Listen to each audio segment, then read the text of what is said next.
Hello. Hi. Thank you for talking to me today. I'm just saying that I'm a huge fan of this show already. It's great. Got me hooked from the beginning. So. Great. It's great to hear. Thank you. How did you guys get involved in this, and what drew you to this amazing story? Colin, we never really talked like why you wanted to bring this back. I mean, I wanted to bring it back because I thought it was one of those titles that people have heard, but they don't necessarily all have seen the film, and that there was probably a much bigger story to tell than the film actually told. And then we met Harriet, and Harriet turned out to be sort of an expert in this whole period of French history and had loved the book and went on a journey and came up with a brilliant idea, which is what the series has become. Yeah, so when Colin asked me to look at it, and as he says, I mean, I loved that novel, but to really look at it with the view to trying and wondering if there was a way that this could sustain itself for the medium of TV, and having loved the adaptations and, as I say, really loved the book, to be really rigorous, was there something new to be done? And I think in that discovery process, this one letter really stood out from the Marquise de Merteuil, letter 81, which is about how she really created herself. And the way it's written, the way I interpreted it, I thought, this is a woman who wasn't necessarily from this world. She's found a way to navigate it. She's found a way to survive it. But it made me think, who was she before? I mean, throughout the novel, you never hear her name in terms of it other than her title and her status. And I thought, wow, that's really exciting. So it made me think, what if there was a way to do this as a prelude so that we do get to the places of those characters in the novel? We get that iconic DNA of corruption and scheming and strategizing, but we really go on that journey with them to that place. And that was the starting point of discovering Camille, really. But it was Harriet's genius to spot that clue buried in that letter, which really opened the door. I'm mixing all my metaphors, but opened the door to a way to tell the story.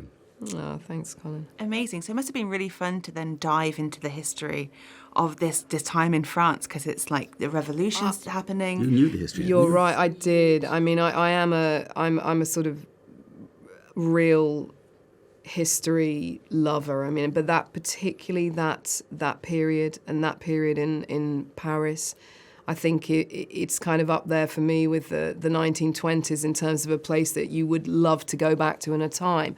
But you're absolutely right with the revolution. And I think the thing that really struck me from the novel is reading around the novel and to see what that actually did to the times. And it is one of the key kind of grenades, really, that incite the revolution. This man depicts the lives of the kind of debauched elite and shows up really their behaviour to a city and a country that is obviously on its knees if you're not from the nobility.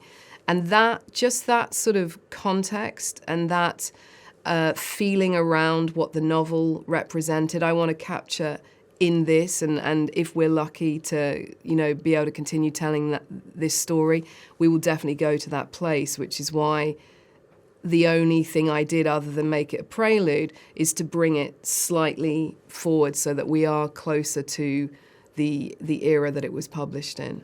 Amazing. And you just touched upon what I love about this series and Dangerous Liaisons in the first place, that people have this view of history of being kind of like, and especially rich people, stiff and sexless, when actually, like you were saying, the elite were pretty debauched and they were pretty like just getting away with whatever they could because they could. Yeah. So how do you weave that in? Because it's so beautifully told, even through... Thank you. I think we have kind of been quite conscious of even in the shooting of it, you should see and feel those tears and that kind of sense of the stratas of society. But we definitely, as the show goes on, you kind of find characters through which you can play that debauchery and the sort of the world of men and male privilege and unaccountability. So that really, it becomes its own sort of narrative strand of the show, but it is really the prism through which all of that plays out. Amazing. And then you have the women, because you have the women who on the surface don't have any power at all, but actually they hold most of the power because they hold the social balance in their hands. Yes, I think, and within those kind of interior lives, there is power. And then through the wider society of Paris, that's where one wrong move and suddenly that social capital is gone.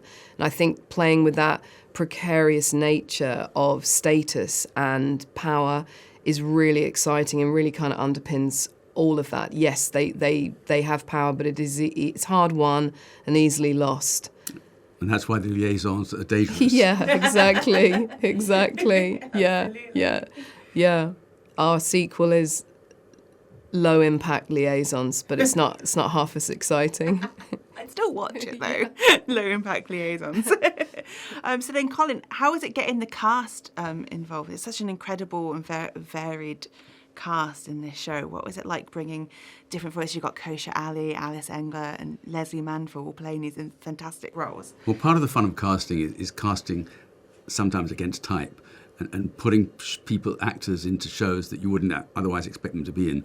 But the real joy of casting this, of course, was casting the two central roles. And we knew from the beginning that we would throw the net very wide and hope to find two new great actors that we could launch onto the scene. And in both cases, with Alice and with Nicholas, we saw their first auditions and it was like, okay, we can stop, we've got them.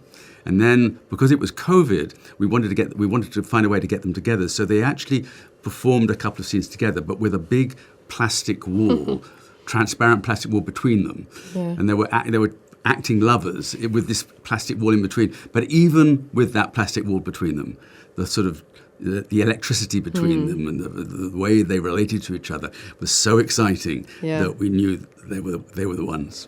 They have absolutely gorgeous chemistry on screen, I agree. That's great to hear, because we feel that, but it's so lovely that that's kind of really communicating. Absolutely, and because Nicholas is pretty much a newcomer as well, so it's just wonderful to see him on screen. Mm-hmm. And it kind of does also track those characters in terms of that sort of innocence to experience to corruption, which really is their sort of trajectory. So it's lovely that we have captured that in them at this sort of early stage of their career, particularly Nicholas. Yeah.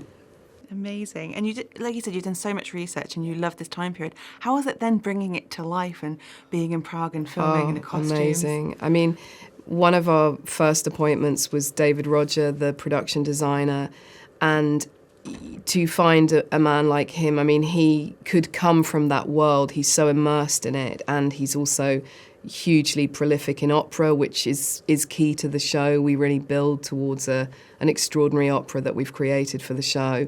It was wonderful to see it coming together and really just to recreate Paris. I mean, it's gone, that time and version of Paris has gone, but we found a great version in Prague and then augmented with this incredible vision of David. So it's wonderful. I mean, that's one of the greatest joys to look at that creation. Absolutely, and it has an amazing score as well. Yes. Doesn't it? How was that, bringing that to life? Oh, wow. I get goosebumps. It's so lovely that's coming across. She's amazing, isn't she? Yeah, it's all about having all the elements working together and complementing each other and bringing something new.